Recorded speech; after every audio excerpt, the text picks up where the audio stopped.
Okay, I guess we're going to start. My name is Dennis Koble, and this is Bob Smith, and we're ex-Atari, we're ex-Imagic, we're ex-Bally, we're ex-EA, we're ex- you name it, we've worked most everywhere. There's a couple more in the most audience. of them into the ground. We've even worked in innovative leisure, actually. So we have as short as a tale to tell or as long a tale to tell, depending on what you're most interested in. But I'll start the discussion with letting you know a little bit about how Imagic came to be formed and what its purpose was. And then I'm going to ask you guys what you want to hear and what you want to know about. Basically what happened was I was, back when Atari was coin-op only, I joined Atari. I was the fourth programmer that they ever hired.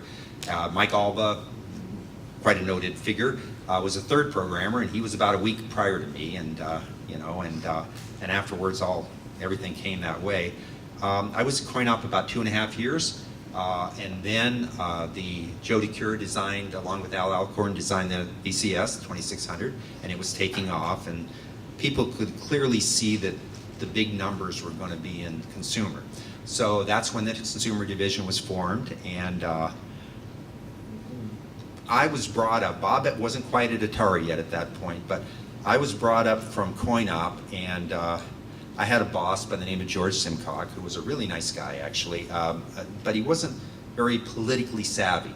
This is one polite way to put it. He didn't know really how to play the corporate game, and Atari was growing very fast. So I came up to work for George as kind of second in command. Well, George lasted about 2 months when I got there, and so all of a sudden I found myself promoted to the manager of the VCS and the games division. And of course, you know, I had zero experience basically doing this, being a technical guy. And I started hiring people. We were hiring people by the boatload, and one of the guys that I hired was a guy, he was programming for a little lumber company in Southern Oregon, actually. And he was building boats on the side and geodesic domes on the side, and that was Bob Smith. And no formal training, didn't have a lot. Did you have your degree? I don't remember. No degree. Didn't have a degree. I remember people at Atari said, "Oh, you don't want to hire this guy, you don't want to hire this guy." I said, "No, there's something about Bob." And I was right. And that was 35 years ago, and he's been a friend ever since, and a solid guy. So hired Bob, hired a ton of other people. The division grew so fast that quickly it broke into a computer side and a game side. And Dale Yoakum was brought in to head up the computer side. And I was glad of that because it was pretty intense at that point. And I took over the VCS side. And Atari was still relatively small at that point, but it was growing so fast. You have to remember, when I joined it, there was approximately 30 people in engineering. There was like 110 people in the entire company. And we had just moved into our second building to house the engineering group. So by this point in time, Atari was approaching at the peak, it was like $5 billion a year, and I'm going to say 5,000 people, maybe more, that were employees at that point. And we started to feel, it wasn't just me, but there were a lot of the old Atarians at that point that kind of felt that the company was kind of growing too fast, it was growing too large, it was getting too disconnected, and especially what happened when Warner bought Atari from Nolan and the other shareholders. They basically brought in what they thought were the correct executives, which were the people that sold consumer products before, and those were people, they sold toothpaste, they sold toilet paper, they sold, you name it, rugs, I guess, is another one. And so those people, of course, had literally zero idea how to manage a creative group or creative process or create entertainment products. And we all started to feel that. We all started to feel very disconnected from what was going on. Actually, just out prior to this meeting here, I was talking about some of the original Activision guys who were, Larry Kaplan in particular was already a friend. He was a feature in coin-op at times, and he was already a friend even before I got to consumer. I didn't know the other guys at the time. They've all since become pretty good friends, actually. Even David Crane, he's on another plane of existence many times. He's a really smart guy. But basically, we tried to work through Atari's management. We wanted credit in the games. We wanted a small share of the profits, just some sort of royalty would have been nice. Atari the management just wasn't used to that concept. and they didn't really know how to manage it or anything like. So we started feeling pretty uncomfortable, and we tried a couple of abortive attempts just before Imagic was formed. Activision had spun off.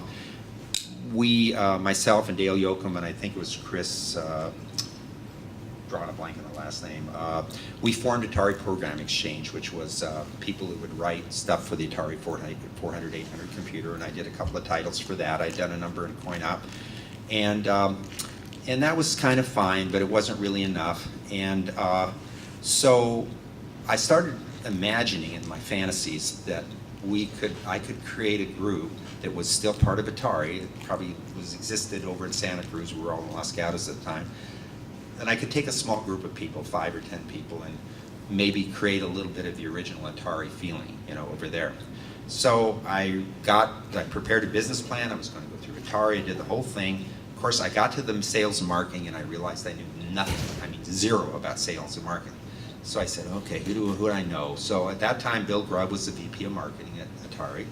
And I said, well, I don't know Bill very well, but I'll give him a buzz and maybe give me some pointers and give me a little information, give me a little education, about that. And so I did, and it turned into a 2 or 3 hour phone conversation, and Bill said, well, Dennis, why are you doing this through Atari? He says, why don't we just go out and get some money and start a company?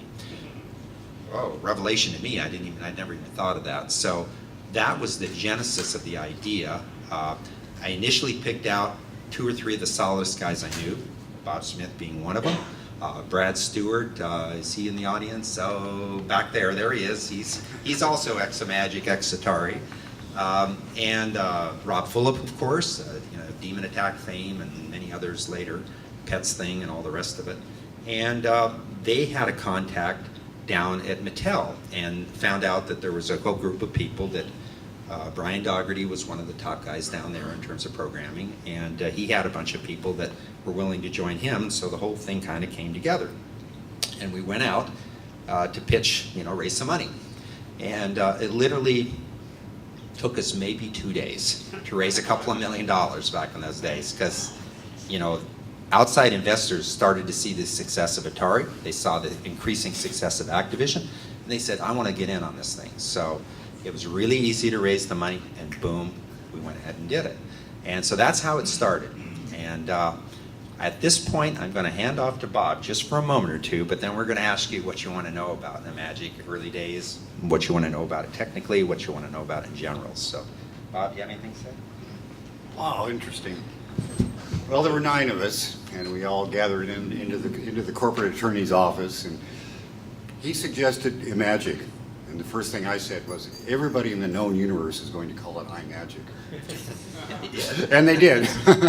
But we went with Imagic anyway, which was a great title. And about that time we decided we're going with the Mylar packaging, because it really popped on the shelves, and that was semi-important at the time.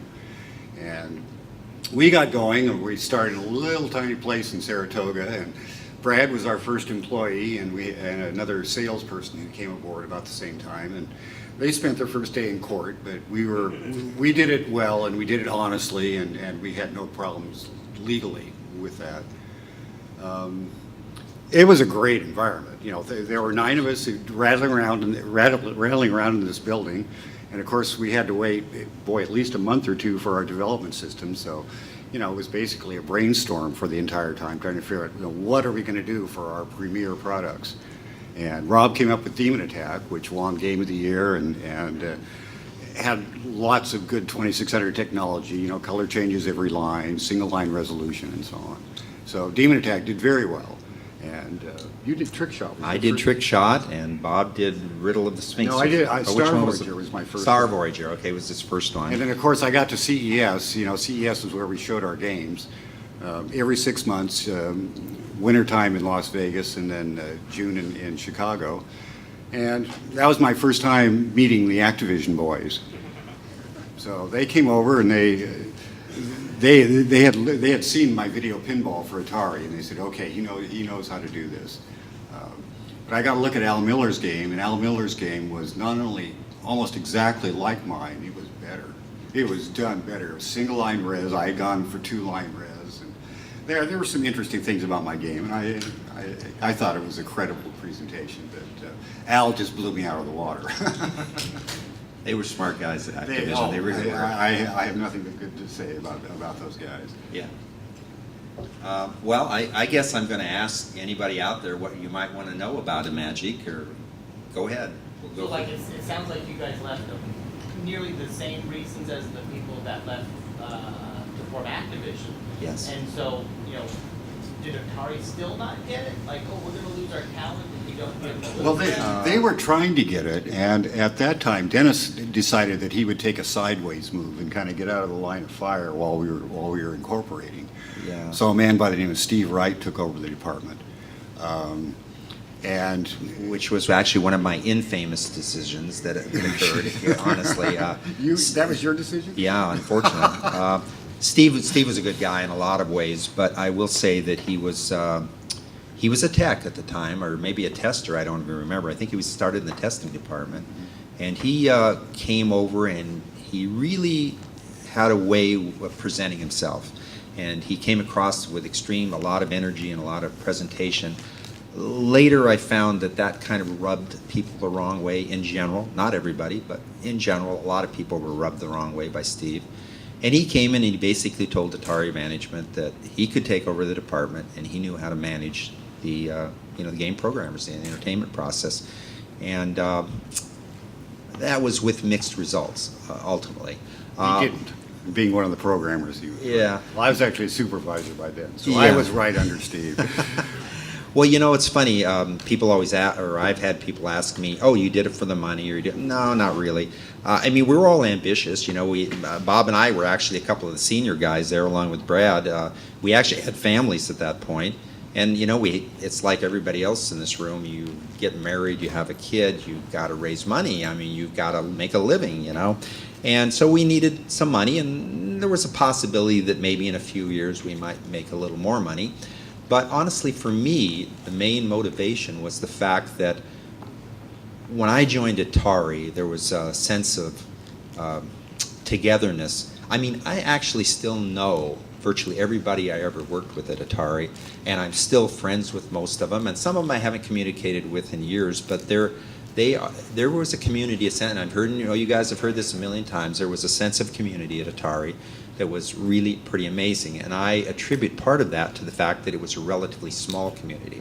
There were never more than 25 or 30 people that were, kind of in that group. And I think that for me, I was seeking to reproduce that, honestly, when we went to Imagic. And in fact, one of the points of contention later in Imagic was the fact that my group, i.e., the VCS group, had something like 7 people, I will say, 7 people maybe, something like that. And the Mattel group grew exponentially larger. They grew to like 35, 40 people. And when the crash occurred and we had to start downsizing, I remember, it was one of those moments you remember pretty well. They came to all of us and they said, well, you're going to have to cut X percentage of people from your staff. And it was really hard, and I finally told Bill Grubb, who was the CEO, they said, look, Bill, I can't in good conscience do this, number one. I can't cut anybody. And my argument was the fact that we only had 7 people in our group. Everybody else had huge departments at that point. It was already up to, I don't know how many people, 300 or 400 people at least, if not more. And he eventually bought the argument, but it was a hard discussion that day. Bill was very clever about a lot of things. He brought in an outside person to be the bad guy, to be the person that had to deliver the news. We had to cut and start downsizing. And the gal that came in to do that, she was very good at her job, but because all the anger or frustration would ultimately be deflected at her, rather than the existing management. And then, a month or 2 later, she was gone. And that was her job, and there's people's jobs. There's people in this world that is their job. They come in and they do the messy job of cutting staff and cutting costs, and then they go on to the next thing. And it's a regular profession, not one that I would care to be involved in, but that is true. Maurice? A quick question following up what you're saying. So really quickly, regarding the timeline of when you guys decided to do this relative to when the Activision guys had left, which was already gone, and then quickly, I know you and I have talked about this before, with the size of your group, the 7 versus whatever, what percentage of the sales were your group versus that? Well, I think you know the question on the sales. I know, You know, but- the VCS was a meteor, literally. We went from, I'm going to quote you some numbers, and I'm terrible at quoting old numbers because my memory isn't so good, but Demon Attack sold a minimum of 3 million to 5 million copies, just somewhere in that That range. sounds right. Yeah, and Atlantis sold, I did Atlantis, and it sold something like 2 million copies. Phenomenal numbers if you think about it. And the Mattel guys were doing a good job. I still, you know, had friends, still friends with a lot of those guys. Actually, you know, the name Imagic, you know where it came from? Bob doesn't remember, but actually there was one of the Mattel guys. He was kind of a young guy. He was, name was Gary Cato. Oh, yeah. And I believe that Gary Cato actually came up with the name Imagic. And I'll give him credit for that. It was a great name. Never been able to reproduce it. In later companies that I created or that I was in, we tried to think of company names. You know, you think it's going to be easy. It's really difficult to come up with a distinctive company name. And I give a lot of credit to Gary for that to this day. But as to the timing, I would say that honestly, it occurred. We split off from Imagic, and I'm terrible on dates, so bear with me if I'm giving you a falsehood. But I believe it was within a year that they left that we formed Imagic. It was just the timing was right, everything was clicking. It was one of those things where you couldn't do anything wrong. Everything was creating phenomenal numbers. You know, it was just unbelievable. You know, so later you came to appreciate those numbers. You know, especially in the modern PC world. The PC was around even then. It had just started. And there was talk of games on PCs, and we did some of those in Valley Cente. We started doing that a little bit. And the numbers were like, there was like no comparison. I mean, you would sell a hot title, and the Mac would be like 50,000 copies. Or a real hot title on the PC was like 15,000 copies. Not anywhere near what the console world could generate, you know, in terms of numbers. And that was true for many, many years. So I work in the consumer electronics world, and so I kind of can see how things work now, but what was like the physical production part of this like? Like getting the cartridges out to the stores and actually built? Right. It was a bigger deal back then, I'll be honest with you. It's so much easier now with the improved forms of media that were available. But back then, it was and that's part of what contributed to the harshness of the downfall. You had to plan way in advance. The dies, these were all created literally in integrated circuits, and so there was a big lead time. They came from overseas because we couldn't match the production costs, you know, then. So they came from China, places like that, Indonesia. And we would have to order literally months in advance, and we'd have to guess. And well, it was no big problem when every sales order was double or triple the prior sales order. But when it all crashed, I'll have to tell you, Imagic was some of the best time in my life, but it was also some of the worst, because my last year there, the second year there, when everything went kind of to hell, to put it bluntly, I literally, all I remember is I would drive to work every day, every morning. There'd be a staff meeting, first thing in the morning. I'd go in, and all I would hear would be bad news. And the bad news was, oh, we got another 50,000 Demon Attacks today that we can't sell. Or we got back 30,000 Atlantises from Toys R Us that they wouldn't sell, and we took them back. And it was just an unrelenting diet of bad news. And that's like chronic pain. It really is. I mean, you just, after a while, you just say, oh, make it stop, make it stop. And so I left, and that's when Bob took over, and he actually saw Imagic through to the bitter end when they auctioned off our equipment. And there was a question yesterday, I'm going to address it really quickly.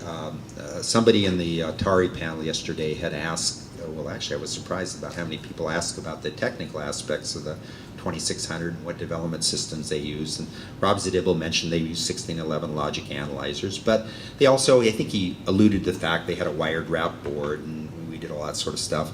Well, we were advanced at Imagic, and we went with Contron logic analyzers, which were very oriented towards 6507s and 6502s and things like that. And to give you, again, a comparison, we talked a little earlier about Raspberry Pis, and I'm going to butcher the pronunciation because I'm famous for that. The Arduino boards or Arduino boards that are available now today for $100 or something like that. You know, a Contron system, it actually had a hub and terminals, it was like $250,000 for the development system, which was a lot of money. But then when you consider we were selling millions of everything, and we were selling them at like, I don't know what the wholesale price was, but it was probably around $26, $27. They generated a tremendous amount of money, So, and to give you an example, later, it's not exactly a magic, but in later times I joined Lee Actor, and we started Sterling Silver Software, which became Polygames, and we did quite a number of titles for quite a number of different companies at that time. We did one of the Sega Sonic titles. We did the third one when Sega found themselves without product and they were entering into Christmas season. We did quite a number of Atari cartridges for Tengen, which was then at that point, the consumer arm of Atari. And at one point, to give you a comparison, and this kind of shows you, and has to do with the cost of media and the distribution. At one point, Lee and I, for a period of about 2 years, our products accounted for about 3 to 4% of the world market, literally the world market. Now that's staggering. Today, that would be an unbelievable number. Even then, it was a pretty big number. And that had to do with the fact that most of those things at that point were, they were floppy disk, they were CDs, they were stuff like that came along later. And, that cost of the media plummeted. It became under $1, then it was under 25 cents, and so on and so forth. Today, it's practically free if it's a digital download, let's face it. So it's just interesting to kind of look at the numbers and the progression over time, so. But the one other thing I will mention, back in our area, again, that came from Atari, and it was true at Imagic, it was basically one person, one game. One programmer, there was an art guy. At Atari, there was a tech for a number of people. We actually had, I think at Imagic, maybe it was a little higher level of tech, I don't know, but it's a little hard to say. And well, we didn't have wire wrap systems. yeah, so we didn't have wire the tech wraps, didn't have which to is come big. around and Yeah, hit them on the hit 'em on side. the things. And we were all young, of course. I mean, we had families and everything, but we were all pretty young. So I programmed all day to Oingo Boingo at the time. I was a big Oingo Boingo fan, and still am actually. Well, that was the first thing we bought with our royalties. We made a slush fund so we could have a stereo for the lab. Oh yeah, that was very important. Very important. So anyway, there was, and again, the question came from you a little earlier about what was your best times. Well, it was mixed in with the best times and the worst times. It was a mixture of both, and there were times that were so good, and there were other times that were the lowest of the lows. And I remember, and I'll retell the story I mentioned to somebody yesterday. I remember very clearly. Certain events crystallize in your mind, and of course, everybody remembers different things. You'll find out as you go through life. But I remember we were at a brainstorming session. I honestly don't I think it probably was Imagic, actually, at Pajaro Dunes, which was a standard brainstorming location, for the people in Los Gatos and stuff. And we were on a beach, and I remember looking over at Bob and telling Bob, this is the best it's ever going to be. And it turned out to be true. It was the best moment there was ever going to be. I'm not saying my life's been miserable since, but it was, without fully realizing it, probably one of the high points of the whole evolution, that went along. So, Well, we were making a lot of money, we were getting a lot of recognition, and we had royalties. and making a lot of money What's wrong with this? isn't always as good as it sounds, as some of you will undoubtedly find out. The Imagin cartridges were always the coolest looking cartridges. Did you guys do that? I'm assuming you did it intentionally to stand out from the other cartridge makers, and also did you have internal designers that designed those cartridges? Well, I'm going to have to give credit to about 3 people. We had an external mechanical designer, industrial designer, a guy by the name of Jim Smith, who was a bit of a rogue. He really was. He had done various cartridge molds and things for Atari, actually, and had some experience in that whole area. And he did the mold and the design. I believe he did the design for the cartridge itself and did the molds. And back then, that's when, to make plastic things, they didn't have 3D printing back then, so to make a plastic thing, you actually had to mill, very hard, I'm going to say steel because I don't even know the details, but you had to mold, cut things with laser. Well, they didn't have laser cutters, okay? I'm dating myself here again, but it was a very arduous and expensive process to make these molds, and then they would inject plastic into them. The plastic would harden, and that's how you got your cartridge. The actual art design was actually more a result of 2 brilliant artists we had at Imagic, and I will mention them both. Originally, Michael Becker was our art director, brilliant guy, ended up going back to Atari later, had a long and distinguished career, really quite good. And then another young guy that joined him, who turned out to be an incredible guy, was Willie Aguilar. Wilfredo Aguilar, I should say, we call him Willie. And he's the guy that introduced me to Prince, actually, at one point. I'd never heard of Prince. And he said, oh, there's this guy. He said, you got, blah, blah, blah. And, it's like, oh, wow, it turned out to be good. And we had this sense, I want to give you one little quick story that kind of maybe symbolizes how fun it was at times, back in Imagic and in Atari and some of the other places later. I remember it came time to hand out some bonuses. And Michael Becker deserved a good bonus, and I honestly don't remember how much it was. It was over $1,000. It might have been as much as $15,000. I don't remember what it was. Most people got checks. That was fine. But Michael, we wanted to do something a little special for Michael. So we went out and bought a really nice briefcase, and we filled it with $1 bills. And we presented it to him, and then we followed him into the bank as he tried to deposit that and redeem it. And it was a lot of fun. It was well worth the effort we went to be honest with you. So, and that story kind of symbolizes the kind of relationship we all had. It was a very very good relationship. I don't know how else to describe it. This is something I'm really bad at personally, so I always like to ask other people how they do it. When you had conflicts in your little bitty group, how did you go about resolving them? Also, what's your favorite Oingo Boingo song? I like Dead Man's Party till actually to this day, and the Weird Science is one of my favorites also. But I go with Just Another Day myself. Oh, that's a good one too. Actually, I've got all of them. Actually, one of the things I did is I've downloaded the YouTube videos over the years and stuff, and I keep copies of all these. You also have Danny Elfman's solo. I'm not sure about that one. I'll have to look for that. Yeah, but yeah. They were having some contract problems at the time. So I've been on a search for a long time for better Prince videos because he never allowed a lot of his stuff to go to video, or if he did, they were really crappy copies and stuff. And so I've been on a quest for years and years, and I just got a copy of Raspberry Beret, which is almost current resolution and color, and oh my God, what a great song. So, that sort of thing. So I would say resolving conflicts. Oh, did we have conflicts? Oh, yes. You can't escape it. Some of you, if not all of you, will, eventually become management at some point in your life and your careers. And when you finally do become management, you immediately start to understand why managers get paid more than the rank and file. It's a hell of a hard job, and you have oftentimes to not only mediate disputes, but you have disputes with employees and sometimes your management, the people that are your bosses. It's not an easy thing at all. Now, how did we resolve that? I'd love to tell you we always resolved it in a fair and equitable manner and that everybody was happy. Well, that's the harsh reality. Well, it's one not. was in court. Yeah, so Tom court was Williams when... and the Flares. You remember that one? I remember a lot of them. I was a depositor in court and a deposition guy, and I was testified in court over so many things.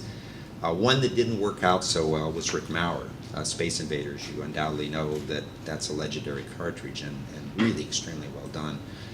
Rick Maurer, brilliant guy, very reclusive. I would say almost autistic, but not quite. Right at that edge. And Rick was a brilliant guy, but he was not able to communicate with other people very easily or very well. And he did this wonderful cartridge. It truly was wonderful. And I think he kind of inherently expected to not only receive adulation for that, which he did, but I think he expected to get some monetary remuneration. And so went to management. Oh, we got to do something, for Rick because he's done a wonderful job here. The cartridge is selling incredibly well. And management came back to give you an idea of the disconnect. I don't know how many Space Invaders were sold, but it was in the millions. And management offered him $3,000. That didn't go over so well. And he was unable to express his dismay and anger at the time and frustration. But he was extremely, obviously, very unhappy with that. And he literally stopped showing up for work one day. Literally, a month or two went by. Just we weren't gonna fire the guy. I mean, it was like he was a great guy. trade. It was a trade. That's right. Steve Calfee was the manager of Coin-Op at that time, and I had a lot of Coin-Op connections. I would go down there every 3 months to collect my bonus checks for the arcade games that I had done.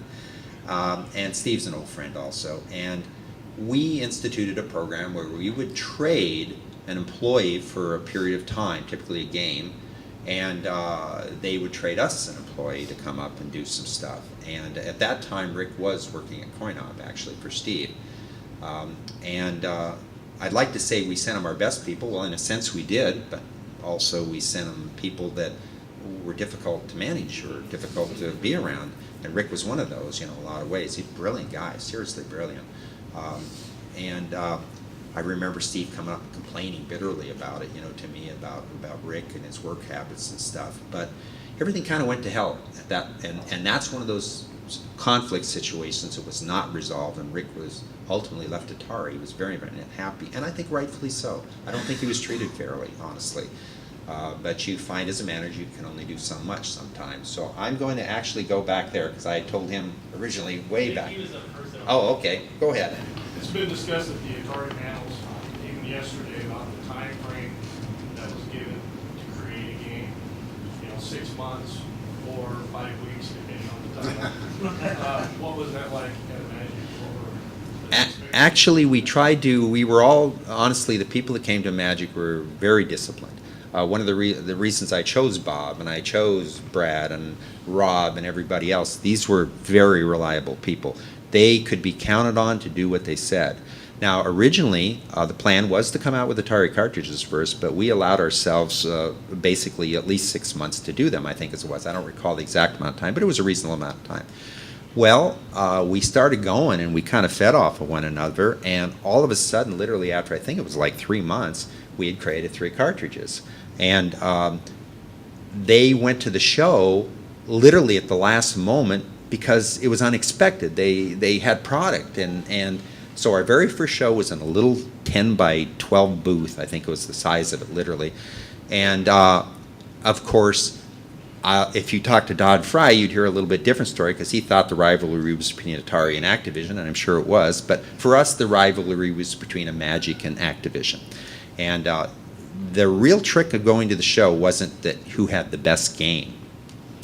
Yeah, it was important, but not that important. What was really important was, could you do something on the 2600 that they couldn't do or couldn't figure out? Yes. That was the thing, Yes. bragging rights. That's exactly what it was. And so we would go to extraordinary lengths and work extraordinarily hard to come up with some trick, a 2-line kernel, a moving 6-player kernel, or whatever. All they had names for all this stuff. They had there were a lot of nicknames for some of these techniques and tricks that they did, and that was what was important. Could you impress Dave Crane or Larry Kaplan? Could they impress us? And they usually impressed us. They did. I like to think we impressed them a couple of times. That's just my ego talking. I don't really know. So that was what was really important. A lot of people focus on celebrity or money or something. Yeah, well, I guess that's all important. I never wanted to be a celebrity. I never did. And I think most of the people I worked with never really aspired to be celebrities or thought we were doing anything historic, or that it would even come to this point where we're sitting in front of you, talking. That wasn't the main motivation. We wanted to make a living. We wanted to do well. We were ambitious, like I'm sure everybody in the audience is. But for us, there were other motivations that were just as important. And they had to do with ego and everything. And I'm going to go with you finally. Okay, go for it. All right. So during the good times, was there any kind of competition or just friendly rivalry between the different platforms you guys were developing, like Atari versus Mattel, and tease each other? You want to go ahead and speak to that, Bob? Bob hasn't been able to Unfortunately, talk, so. when the Mattel came aboard, they were using a 10-bit GI processor and had no development systems whatsoever. So the first thing they bought was a VAX, as I remember. Or it was a big PDP of one. Big PDP, I think is what it was, yeah. And started writing an assembler for it. I mean, they were that low on development tools. So it was a matter of at least a year before they started to have any kind of cartridges available at all. I think Brian's Dragon game was the first one out, wasn't it? Yeah, there were And that was a long time. I'm still actually Facebook friends with some of those guys even, but yes, there were rivalries. You know, it's just natural for humans to kind of divide into little groups depending on what they're interested in, and naturally, many times they're friendly, and I would say it was friendly in a lot of ways, but there are rivalries to develop even within a company between the, I mean, I used to tootle down to coin-op because I was a coin-op guy to pick up my royalty checks. This caused a little bit of rivalry, friction kind of at times. There was definitely rivalry in Atari between consumer and coin-op and some of the other divisions that came along later. Certainly was true in Imagic and in other companies that I was at too, you know, so yeah, definitely. So okay, we'll go with you. Okay. I noticed like you have Cosmic Arc and Atlantis, they both have the UFO. There seems to be cross promotion. Was that planned, or was that just happenstance? It's like, hey, use my stuff and I'll put it in yours, or what? No, that was actually planned, believe it or not. We actually had a nickname, I think I might have mentioned to you yesterday. It was kind of an in-house joke. We actually called it Cosmic Bark. Okay, that was, it was kind of like, that was our little pun on it. But anyway, no, it was actually designed deliberately as a cross-promotion thing. Rob was getting ready to do his thing, and Atlantis had come out and was obviously doing extremely well, and we thought, well, gee, it'd be nice to give a little boost to Rob's next product, and so he designed it in as the escaping saucer, sort of thing, and it was a deliberate thing actually, I will say one thing. I'm going to express a little surprise. I went into the Video Game Museum a little earlier today, and they have this wonderful display of probably at least 500 Atari 2600 cartridges. And I looked down, and each cartridge was different, and I got to Atlantis, and there were two. And I asked the guy, well, why is there two? There he is right there. And he says, well, one was the Atlantis 2. And I go, oh, I never heard of that. And I came to find out that was a special version I had created for, they had a worldwide contest, best Atlantis player, it was in Bermuda, of all places. And went over to that, and I created a special version because I knew, or I was told, that these guys were so good, and they actually were that good, all the players, that they wouldn't be challenged by the basic Atlantis. So I basically sped everything up, made it harder, sort of thing, which actually ended up breaking it in some ways that I couldn't anticipate because I couldn't play it at that level. And that turned out to be Atlantis 2, which is something new I learned today, that it ever was even marketed as that or sold as that, interestingly. So, Bob, I'm going to let you talk for a while. Here we go. Go ahead. You pick. Go ahead, next. Yes.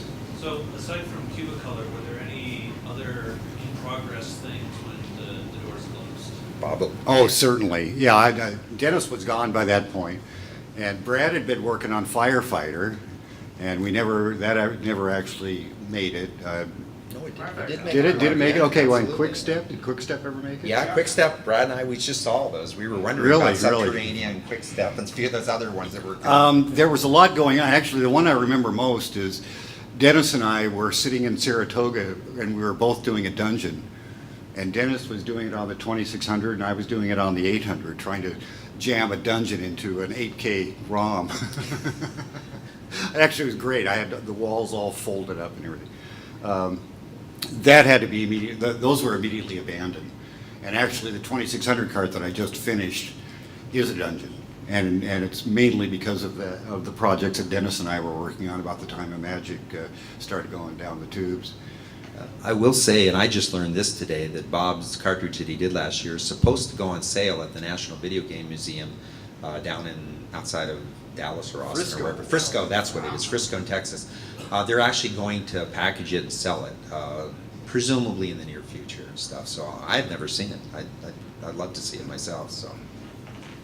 Oh, yeah, if any of you haven't been to Frisco yet, it's a small space, but they did a really nice job with a limited budget. Yeah. Will it be available online purchase?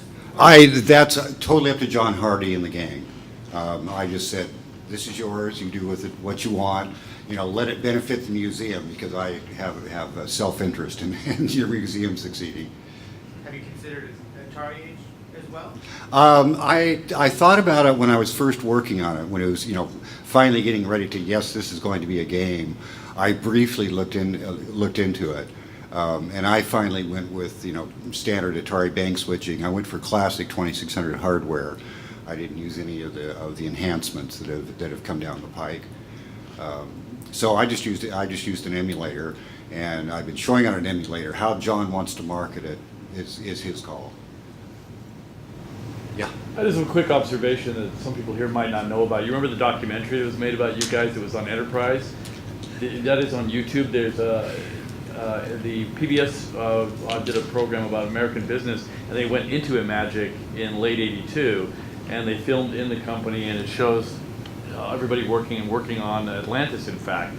And it's actually on YouTube. It's called All in the Game. If you look for that, you'll find it. You'll see these guys. And when these guys were in filming, we looked at each other and we said, you understand that everybody who's been filmed this way has failed. You'll see much younger, handsomer versions of the two people you see here. I didn't get any handsomer, sorry. No, that one, okay.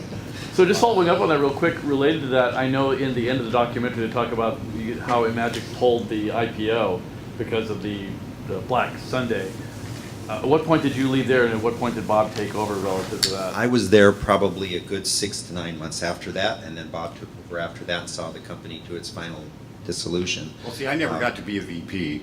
They did put me on the board of directors and name me director of software. I was just a director. So I wouldn't say I was in charge, but yeah, I answered for all the programming. And remind, I know you've told me this, of where you ended up at the end, where the last Imagic location was.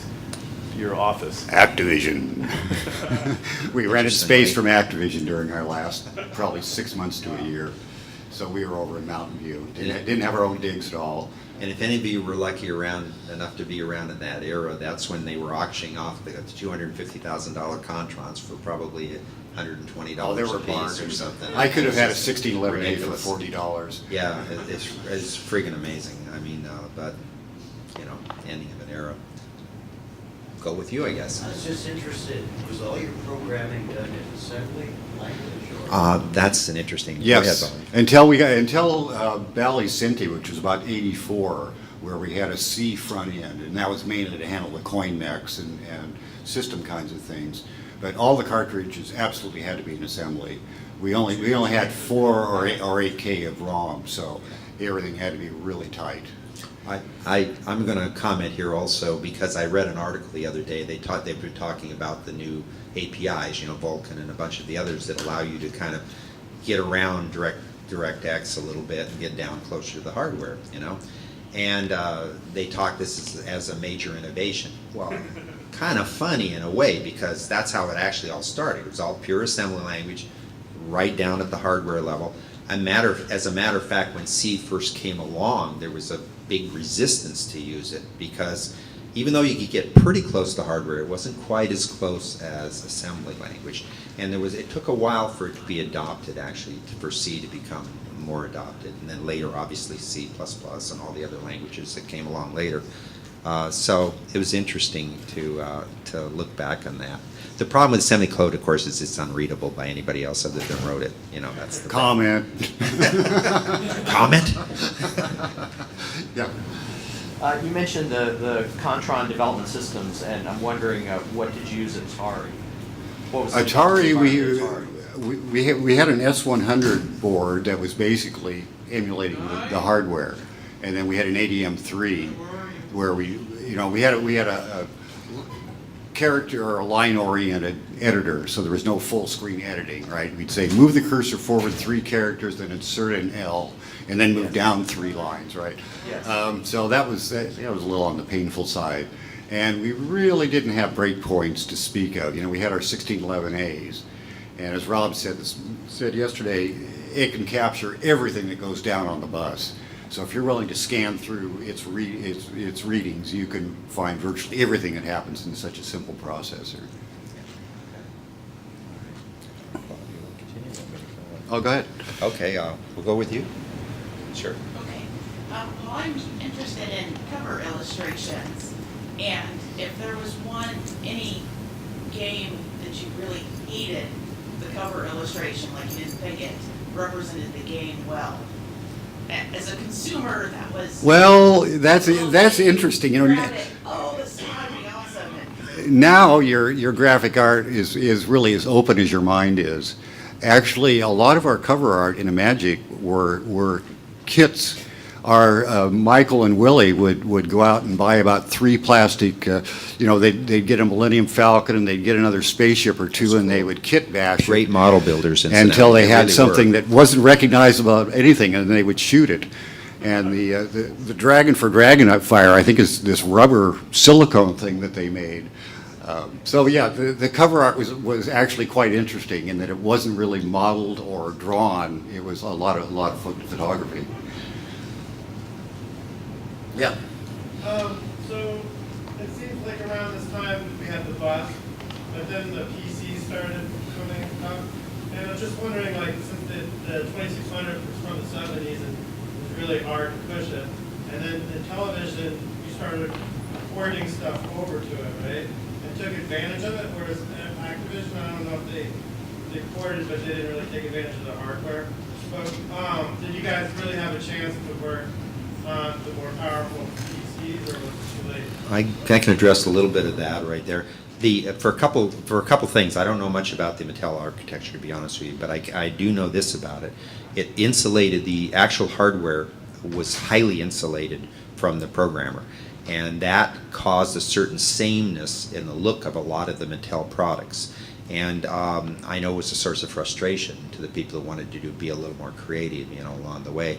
But in terms of PCs, and I've relayed the story a couple of times this weekend, we actually started using PCs at Valley Cente, and right across from you is one of the founders of Valley Cente, Video originally, is Ed Rodberg. And basically they were purchased by Valley Manufacturing out of Chicago, the people who make the pinballs and a number of things like that.